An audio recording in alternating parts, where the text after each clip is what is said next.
look like a person they would draw in a comic book character.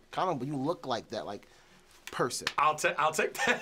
Thank you very much. That's quite a compliment. Shazam, it was so fun. A balance of darkness, and then you get to be a child. What was that experience like for you getting to play a grown child? I mean, it's super dreamy, man. I mean, you know, as actors, adult actors, you know, you don't typically get to go act like your younger self once you're past that, you know. I didn't think I'd ever get to play an 18-year-old once I'm past 18, because you don't. It just doesn't happen.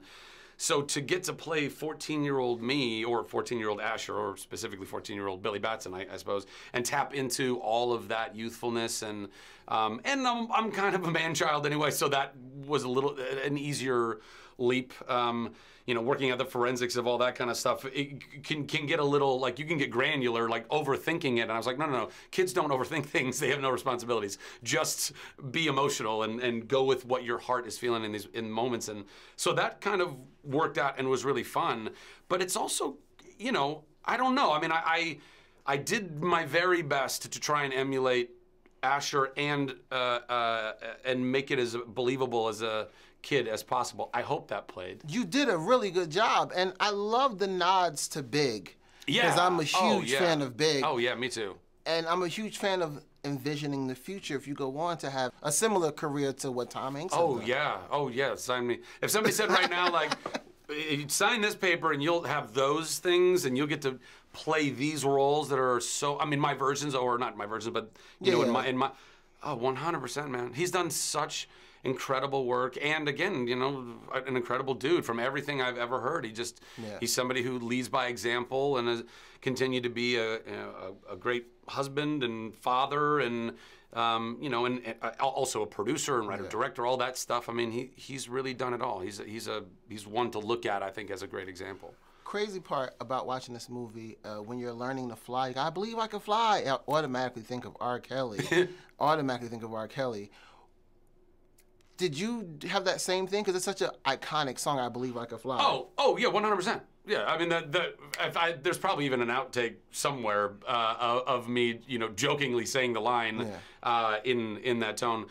But We have to take all that out because now he's a monster. Yeah. Speaking of flying, one of the great things in hip hop is we say I'm fly. Like today, I feel fly. I have on the salmon shirt. I got on my J's. I feel fly. I'm feeling myself.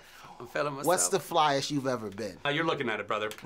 This is no, I don't know. What's the flyest I've ever been? Probably when, because I'll just wear like regular casual clothes like all the time. Or like a little jazzercise outfit on every other Saturday night. But I think that when I am forced to get like super, you know, suited and booted for like an awards thing, that's where I probably feel the most fly. Because you're wearing like a tuxedo when you got the whole deal, and you feel that. You feel the kind of that sauce. It's called sauce. The sauce. That's what it is. It's called sauce. Yeah, like a good teriyaki. Hey, they wanted me to take my hat off, but the way my hairline is set up, that's just definitely not working. Okay. So, Shazam. And when I was a kid, when I was a kid, movies just had white people in them. That's all was in the movies, was just white people. But you guys growing up, your movies have been, and movies you've been a part of, the cast has been really diverse. Like, this has a whole family with every single race. And when I was a kid, that didn't happen.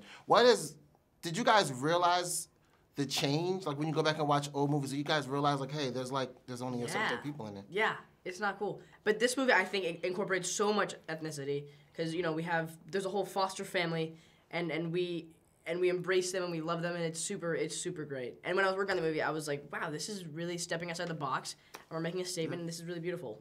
Yeah. So that's important. Yeah, different ethnicities. I mean, basically what he said. Just said everything. You just said everything, Jack. You're welcome. Another cool thing is it's very family orientated, this movie. It's a lot about family. And when I go out, people be like, yo, big bro, big bro, big bro. And I'd be like, I don't know you. Why am I your big bro? Yeah. Can you guys explain a time when someone was like, hey, bro, or called you their brother, and you was like, I don't really know you enough to call you my brother? All these fan interactions are kind of crazy. Yeah. Every single time we're exiting the hotel or we're going to another junket place or something, all these people, there's like lines of people Like, I don't know how they find. You know what the weirdest thing is? I don't know how they find me at my hotel. Like, how do they? Who are they in cahoots with to know where I'm staying at a hotel? Yeah. I don't know why there's just so much gesticulation. No, I do that all the time. So. I'm just speaking ASL. It's crazy. I don't know, but it's also kind of like surreal and kind of like a fantastical thing. Shazam was so fun. You play a lot of bad guys. Yeah. Are you bad in real life? Oh, yeah, wicked, terrible. Okay. I threaten the wife and kids most of the day, you know, and no, of course not. It's like, it's the opposite of what I am, I think, and that's acting for me. You know, you want to be something that's removed from you that you're not. So, I don't know, I think the bad guys get the best costumes and the best lines, and they're really fun to play. I know that sounds weird, but it's the truth. Yeah. This movie does a great job of balancing some really, really dark stuff with a bunch of hilarious stuff. When you're reading through the script and you see that you get to do these really dark things, is there a trigger? What goes on? Because you said it's about acting. Is there a trigger? Like, what goes on inside your mind at that point? I think you just have to access a place that is a little darker than everyday life. You know, you have to kind of find that, especially when you're on a set with a bunch of gorgeous kids, you know, who are all having a great time. You have to stay quite focused. I do remember a sequence where they were all there and they couldn't understand why I wasn't coming over and chatting to them. And the reason was that I had to sort of stay somewhere a little bit different from the world that they were in. So, you know, it's just basic acting technique, really. Yeah. Superheroes get to fly, and that's one of the best parts about being a superhero. But there's also a slang that's like, I'm fly, like I feel fly today. You know, I'm dressed up, I'm nice, I'm fly. What's the flyest you've ever been? Well, there's a place in London called Savile Row, which is where all the tailors have all of their shops, and they've been there for like a few hundred years.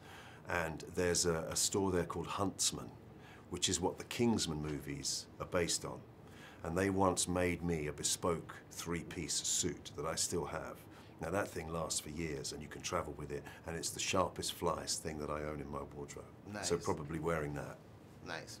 There's also a great element of family in this film, especially with the kids. Yeah. And another thing that we do is people call us Big Bro. Like, they be like, yo, I have a bunch of people call me Big Bro, and I don't know them at all. For a celebrity, you must get stuff like that all the time. People come to you like, yo, what's up, fam? Hey. But you don't know them. Can you describe a time when that happened to you? It happens most of the time. You know, people come up because they think they know you from having seen you in movies, and I get it too because I have it. You know, if I see somebody that I've seen in a movie, whether Dustin Hoffman or Clint Eastwood or somebody, I have exactly that same feeling, which is you feel like you know them because they're exposing their emotions and their lives to you within the context of a movie. But it's very hard to make, you know, to understand that actually they're completely. I mean, I'm quite a private person, but I totally understand where it comes from, so I'm kind of tolerant of it. I ask this question a lot, but I'm always fascinated by it. You've been in a ton of big movies, a ton of great films. You've been blessed to be able to work. When you get a role like Shazam, do you get excited when they call and say, hey, you got the gig, or hey, we have this part for you? Do you get excited still? Yeah, of course. And with this, absolutely. I mean, the producer, Peter Safran, I'd worked with before, so he got in touch with me directly to say that there's this part. And to be honest with you, I didn't really know Shazam, so I went and looked it up and dug around, and I suddenly realized why he was giving me a call, because I felt like not only did I kind of look like the guy, but it also accessed stuff that I do in my work life, you know, the acting that I do.